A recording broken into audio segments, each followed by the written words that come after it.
तो अगर आप बिहार में आने वाली शिक्षक भर्ती परीक्षा मतलब TRE4 की तैयारी में लगे हैं तो ये खबर आपके लिए बहुत बहुत ज़रूरी है। देखिए, भर्ती की पूरी प्रक्रिया में एक बहुत बड़ा बदलाव किया गया है और हम यहाँ बस इसी को समझने आए हैं कि आखिर इसका मतलब क्या है। अच्छा, तो ये सारी बातें सामने कहाँ से आईं? ये सभी बदलाव आए हैं 20 मार्च 2026 को दैनिक भास्कर में छपी एक रिपोर्ट से। और इसने आप समझिए कि पूरे भर्ती के माहौल को ही एकदम से बदल कर रख दिया है। तो हाँ, अगर आप इस परीक्षा की तैयारी कर रहे हैं तो इन नए नियमों को समझना अब बहुत ही ज़्यादा ज़रूरी हो गया है। ऐसा इसलिए क्योंकि ये जो नियम है ये पिछले सालों से काफ़ी अलग है। तो TRE4 में जो सबसे बड़ा बदलाव है ना, वो है रिक्तियों की घोषणा और जिला आवंटन की प्रक्रिया में। चलिए अब जरा देखते हैं कि ये सब अब काम कैसे करेगा। और पद भी कोई कम नहीं है, कुल 46,595 पदों पर भर्ती होनी है। अब इतनी बड़ी संख्या को देखते हुए ये समझना और भी जरूरी हो जाता है कि ये जो नई चयन और पोस्टिंग की प्रक्रिया है वो आपके मौकों पर आखिर कैसे असर डालेगी। तो कुल मिलाके दो मुख्य बातें हैं जो बदल रही हैं। पहली, वैकेंसी की घोषणा अब कैसे की जाएगी और दूसरी, आपको अपना जिला कैसे मिलेगा। तो चलिए पहले बड़े बदलाव की बात करते हैं, जिलेवार रिक्तियां। अब इसका मतलब क्या है? इसका सीधा सा मतलब ये है कि अब जो रिक्तियों की घोषणा होगी वो पूरे राज्य के लिए एक साथ नहीं होगी, बल्कि हर जिले के हिसाब से अलग-अलग की जाएगी। मतलब अब हम एक बड़ी राज्य स्तर की वैकेंसी लिस्ट से हटकर जिला स्तर की अलग-अलग लिस्ट की तरफ जा रहे हैं।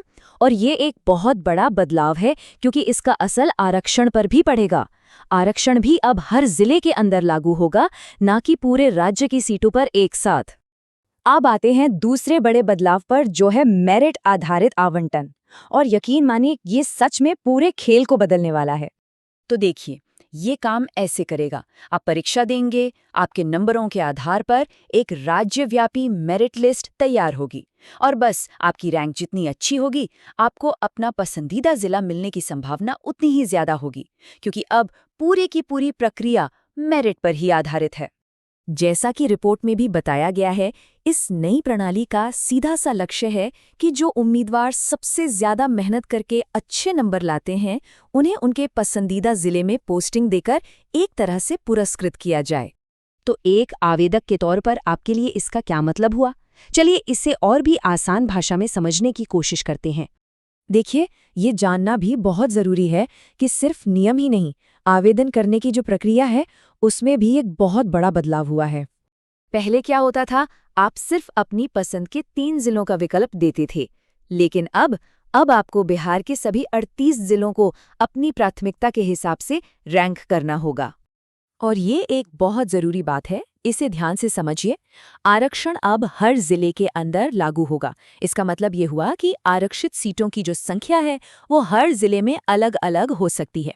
तो निचोड़ ये है कि आपके अंक अब पहले से कहीं ज़्यादा मायने रखते हैं। सीधी सी बात है, आप परीक्षा में जितना बेहतर प्रदर्शन करेंगे, आपको अपनी पसंद के जिले में पोस्टिंग मिलने की संभावना उतनी ही ज़्यादा होगी। और ये सब हमें एक बड़े सवाल पर लाकर खड़ा करता है, क्या ये नई मेरिट फर्स्ट प्रणाली भर्ती प्रक्रिया को वाकई ज्यादा पारदर्शी और निष्पक्ष बनाएगी? ये एक ऐसा सवाल है जो आने वाले महीनों में यकीनन कई उम्मीदवारों के मन में जरूर घूमेगा।